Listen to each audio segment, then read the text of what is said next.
You'd know you were suffering from high function anxiety because you're a high achiever, but you overthink. You might be good under pressure, you work hard, but you still procrastinate. You know you're capable, you're not achieving your full potential because you don't fully believe in yourself. You have ambition, you're driven, but you still feel fear, failure, and embarrassment. You want to be helpful, but maybe nearer the time you cancel. And you just have this undercurrent feeling consistently that you are not good enough. The difference between high functioning anxiety and normal generalized anxiety, high functioning anxiety is just a subset of generalized anxiety disorder, very often undiagnosed. And it's an individual that still has the same anxiety symptoms, but rather than retreating or avoiding those situations, works through and faces their fears. So sometimes the level of anxiety for somebody high functioning can be worse because they are literally working through it. The treatment is exactly the same. High functioning anxiety individuals are generally a lot easier to treat because they function, they will take the actions required. People suffer with anxiety or high function anxiety because of two main issues. First of all, you are an overthinker. If you have any kind of anxiety, you overthink the situation. And every thought we have releases hormones into our nervous system that makes us feel. So we release adrenaline. We have the what if, oh my God kind of thoughts. We release the adrenaline that makes us feel anxious. The person without anxiety doesn't have those thoughts, so doesn't release the adrenaline.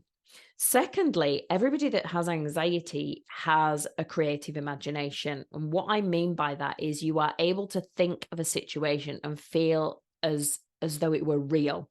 So you think about what if everybody laughs at me, and all of a sudden you imagine that situation and you feel embarrassed before you've even done the action.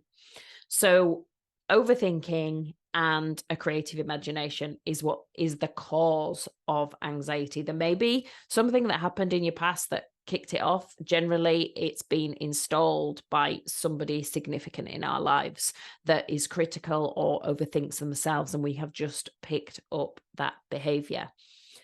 So getting rid of high functioning anxiety is quite simple. Obviously, we just have to get rid of the negative thoughts that release the adrenaline, which make us feel anxious. You cannot feel anxious without the adrenaline in your system. You cannot have adrenaline in your system if you don't have the thought in the first place. So we get rid of the thought, we no longer feel horrible, the anxiety. And the quickest way of getting rid of the thoughts is to delete them. And that's essentially what I do. I delete the negative thoughts that cause the release of adrenaline that make you feel anxious. When we get rid of the thoughts and we have a positive, strong thought instead, we feel completely different. We take different actions, we behave differently, we show up differently in the world. So simply by deleting the negative thoughts, we can easily, effortlessly, and quickly get rid of the anxiety. So if people think they might have anxiety or high functioning anxiety, then there is going to be a quiz in the comments, the same quiz the doctors use to define whether you have anxiety or not. And you can go through the quiz and get the results. Secondly, there is the high functioning anxiety workbook. You can work through this to find out exactly what is holding you back. And thirdly, you can book a consultation call with me. If you're ready to take the action, you don't need any more information, you just want to book that call, you want to get it sorted, book a consultation call with me. And as I said, it's all going to be in the comments below.